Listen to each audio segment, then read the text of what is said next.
Hey guys, welcome back. It's really good to see you again. My name is Ivan and this is my career stories channel. Oops. This is just the second video for this platform, and if you see me for the first time here, it's okay. There is the first video which has been posted not so far ago, where I tell you something about myself, my career and my life. I suggest you watching it first before actually moving further, so that we would kind of get to know one another a little bit better. This time I suggest talking about top 3 things that I suppose are the most important for almost any career, whether it's in information technology, whether it's general management or business, logistics, whatever. This list is based on my personal experience, therefore it's very likely to be absolutely different from what your list is and from what you think, so let's have a discussion here. So I invite you to have a little discussion with me right now. But before I tell you my personal top 3 list, I would like you now to think of the most important aspects that you believe are very, very vital for your career. Is it programming language, some framework, maybe some tools that you're working or applications? Maybe you've thought of the business domain knowledge in the industry you're working at. Perhaps some of you might have thought of education or your professional network and social capital that you're having right now.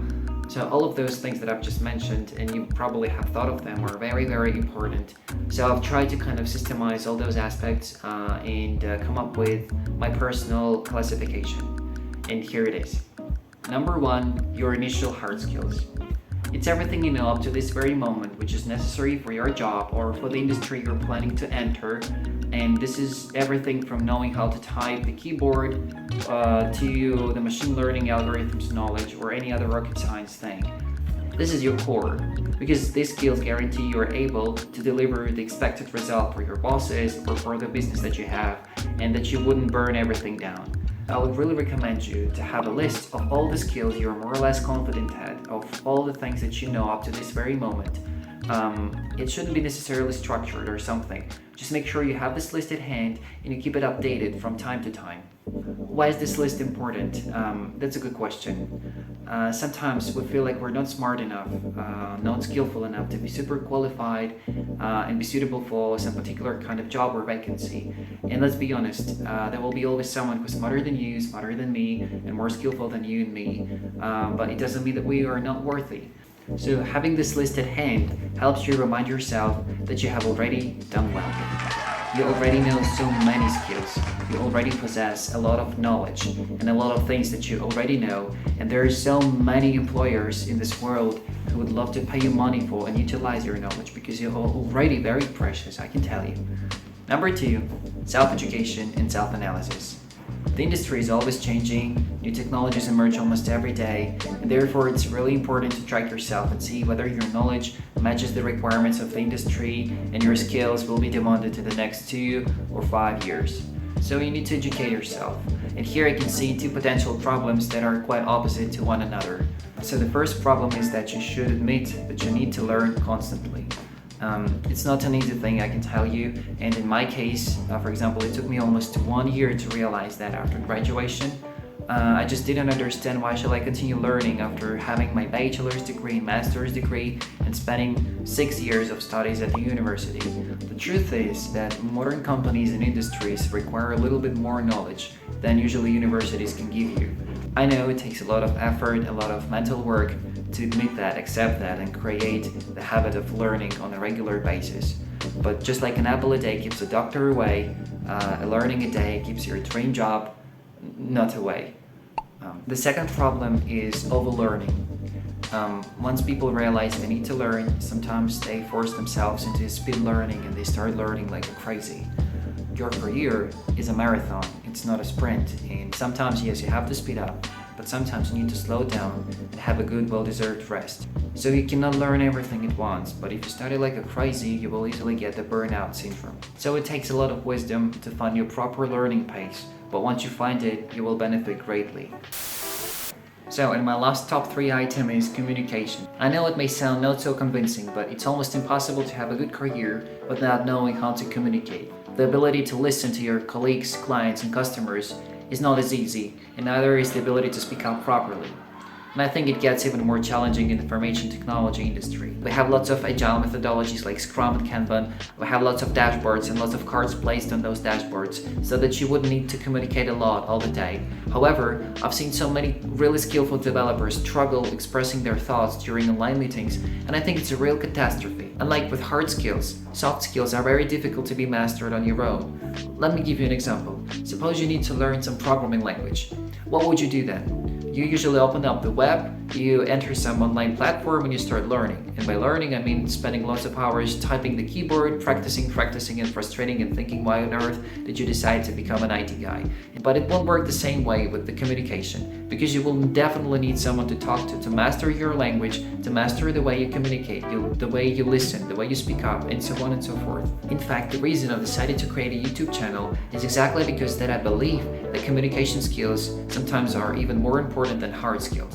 And what I'm trying to do right now is I'm trying to communicate with you and share my thoughts using this platform. To be honest, while making this video, I have realized that I definitely need to master my English verbal skills, because I commit a lot of mistakes, as you have seen, as you have heard, but it doesn't mean that I have to stop, I hope, right? So why exactly this classification? I don't suppose that this is a perfect one, but I do believe that it covers almost every aspect of a successful career.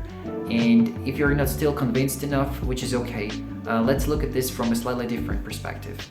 So it's presentation time right now. Alright, let's take a look at these 3 items using Euler Diagram. So the first circle is hard skills, the second is self-education and self-analysis, and the third one, communication. Where the circles cross all one another, it's a perfect state. The longer you stay in the zone, the better your career will be. Kind of boring here, right? But things get really interesting when you eliminate each of these circles. Let me show you. Let's get rid of communication circle first. It means that you have good hard skills and you educate yourself and learn new things, but you don't communicate a lot or do it not so well. So your knowledge and skills are very much demanded because you know how to do your job really well.